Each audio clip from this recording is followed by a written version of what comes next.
बच्चों की जो है आज दूसरा टॉपिक है, इसी टॉपिक में संयुक्त राष्ट्र संघ पढ़ रहे हैं। संयुक्त राष्ट्र संघ दूसरा टॉपिक, इसका जो दूसरा पार्ट है निधि और कार्यक्रम। इसमें जो है संयुक्त राष्ट्र संघ की जो और भी शाखाएं हैं, जैसे यूएनडीपी संयुक्त राष्ट्र विकास कार्यक्रम, इसका हेडक्वार्टर जो है न्यूयॉर्क में है, और यूएनएचसीआर संयुक्त राष्ट्र शरणार्थी उच्चायुक्त का कार्यालय है, हेडक्वार्टर है इसका जिनेवा में, और यूएनएफडीए संयुक्त राष्ट्र जनसंख्या कोष, इसका जो हेडक्वार्टर है वो न्यूयॉर्क में। अब जो है इसकी निधि और कार्यक्रम की बात करते हैं। संयुक्त राष्ट्र संघ की जो निधि देता है बहुत सारे क्षेत्रों में, और इसके कार्यक्रम चलते हैं कई सारे। संयुक्त राष्ट्र संघ जो है का जो निधि प्रदान की जाती है यूनिसेफ को प्रदान की जाती है, इसका नाम है संयुक्त राष्ट्र बाल कोष। ये जो है कार्य करता है बच्चों के स्वास्थ्य के लिए, उनके टीकाकरण के लिए कार्य करता है यूनिसेफ, और जो है उन्हें पोषण प्रदान करने के लिए कार्य करता है, और उनकी बीमारियों की रोकथाम के लिए यूनिसेफ काम करता है। ये जो है बच्चों की शिक्षा के लिए कार्य करता है, जो बच्चों को सही रूप से शिक्षा प्रदान करने के लिए अपना जो है यूनिसेफ जो है अपना हर जगह जो है सहायता प्रदान करता है, और बाल सुरक्षा के लिए जो है यूनिसेफ कार्य करता है, बच्चों को सुरक्षा प्रदान करने के लिए। आपातकालीन स्थिति में किसी देश में अगर कोई आपातकालीन कंडीशन होती है, वहाँ पर बच्चों जहाँ पर बच्चे होते हैं उन बच्चों के परिवार को जो है सहायता प्रदान करता है, और ये जो है समानता की बात करता है, किसी धर्म जाति विशेष रंग भेद के आधार पर जो है बच्चों में आप जो है भेद नहीं कर सकते, उन्हें सारे बच्चों को एक ही तरीके से मानेंगे। यूनिसेफ उस क्षेत्र में कार्य करता है।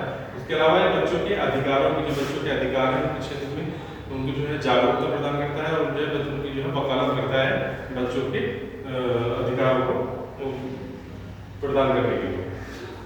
इसकी जो यूनिसेफ का जो हेडक्वार्टर है वो न्यूयॉर्क में है, और इसकी आधिकारिक भाषा 1946 में इसकी जो स्थापना की गई। 1945 में जो है 14 सितंबर 1945 में संयुक्त राष्ट्र संघ बना था, और 1946 में इसकी जो है यूनिसेफ की स्थापना की गई थी।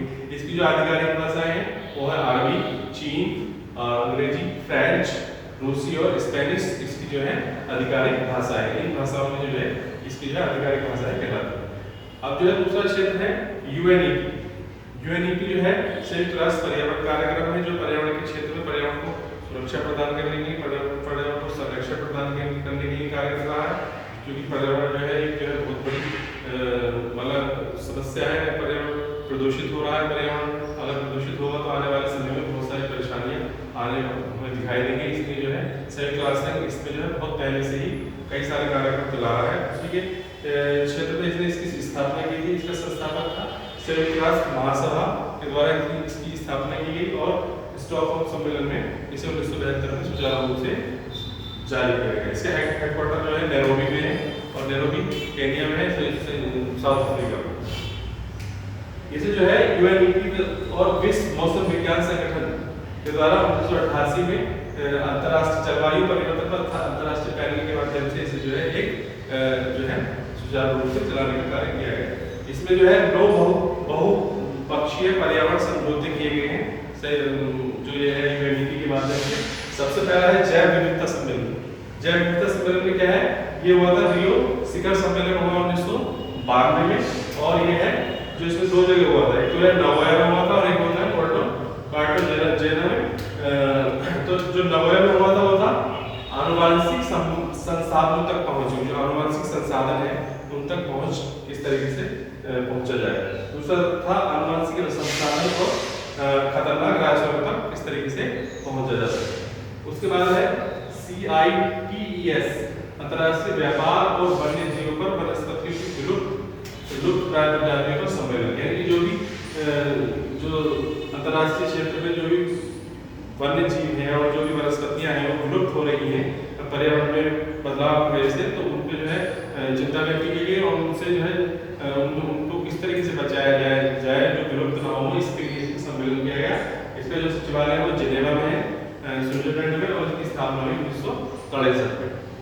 तीसरा है प्रजाति निर्वासित प्रजातियों का सम्मेलन। बहुत सारी प्रजातियां ऐसी होती हैं पशु पक्षियों की, वो जो है मौसम के आधार पर अपना क्षेत्र जो है छोड़ देती है और दूसरे क्षेत्र में चली जाती है, तो उन्हें जो है उनमें कोई परिवर्तन ना हो, उनमें जो है कोई पर्यावरण की वजह से कोई दिक्कत ना आए उनको प्रवास करने में, तो इसलिए जो है इसका जो है सम्मेलन किया गया।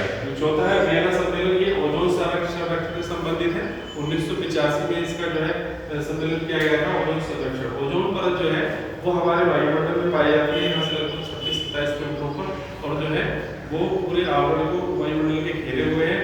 जो सूर्य से डायरेक्ट किरणें आती हैं, अल्ट्रावायलेट किरणें आती हैं, उन्हें जो है वो रोक लेती है और वो पृथ्वी पर उतनी छानबीन तरीके से आती है।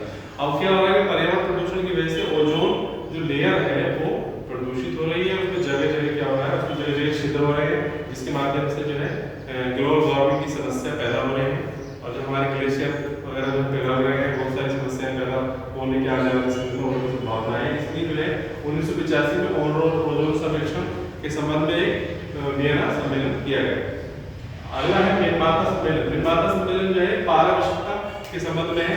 मिनमाता एक रोग था जो 1950 में एक जो है चिस्को कॉर्पोरेशन थी, जापान की कंपनी थी, उसने क्या किया, उसने जो है एक पारा जो होता है, मरकरी जो पारा होता है, उसको जो है अपशिष्ट पदार्थ पारा मिले हुए पानी को उन्होंने जो है समुद्र में छोड़ दिया। तो जो औद्योगिक कचरा था उसके समुद्र में मिलने से क्या हुआ, वहाँ का जो एरिया था, जो वनस्पति थी या जीव जंतु थे वो प्रभावित हुए, और वहाँ पे जो वहाँ के स्थानीय लोग थे जो समुद्र से अपना जीवन यापन करते थे, उनमें जो है एक मिनमाता रोग की बीमारी देखी गई, जो लोगों से प्रभावित हुए। इसलिए वहाँ पर जो है मिनमाता सम्मेलन किया गया पारदर्शिता को रोकने के लिए। बेसल कन्वेंशन क्या है, खतरनाक कचरे की सीमा पार आवाजाही। जो बेसल सम्मेलन इसलिए कन्वेंशन इसलिए किया गया, जो खतरनाक कचरा होता है उससे कचरा बहुत खतरनाक होता है, तो वो जो है जो रसायनों से और वेस्टेज से प्राप्त होता है, उस कचरे को अपने देश से दूसरे देश में जो है मतलब आवाजाही करना, दूसरे देश में भेजना, सीमा पार उसका जो है आदान प्रदान करना, ये बहुत गलत था। तो इस पर जो है बेसल कन्वेंशन किया गया उसको नियंत्रण करने के लिए। स्टॉकहोम सम्मेलन ये स्वीडन में हुआ। लगातार जैविक प्रदूषण, लगातार जो जैविक प्रदूषण हो रहा है उसको रोकने के लिए क्या हुआ, स्टॉकहोम में सम्मेलन हुआ स्वीडन में। रॉटरडैम सम्मेलन केवल नीदरलैंड में हुआ। खतरनाक रसायनों से जो भी प्रदूषण हो रहा है उसको रोकने के लिए जो है रॉटरडैम में सम्मेलन हुआ नीदरलैंड में। उसके बाद है मॉन्ट्रियल प्रोटोकॉल, ये जो है CFC क्लोरोफ्लोरोकार्बन के जो होती है उसके द्वारा जो प्रदूषण होता है उसको रोकने के लिए 1987 में मॉन्ट्रियल प्रोटोकॉल जो है एक सम्मेलन किया गया। ये सारे सम्मेलन जो है संयुक्त राष्ट्र संघ के द्वारा चलाए जा रहे हैं, जो चलाए गए उसके माध्यम से जो है पर्यावरण को प्रदूषित और पर्यावरण को बचाने के लिए UNEP कार्य कर रहा है। और ये जो है अलग अलग क्षेत्रों में अपनी निधि भी देता है, और उसके माध्यम से तो वहाँ पर मदद भी पहुँचाता है, और उसमें जो जागरूकता फैलाने के लिए कार्य करता है। संयुक्त राष्ट्र संघ जो है जो जितने भी 193 देश है उनकी जो है एक बॉडी है जो तो अपने क्षेत्र में जो है सारे जो उसके जो क्राइटेरिया है उसमें जो है अपना कार्य कर रहा है।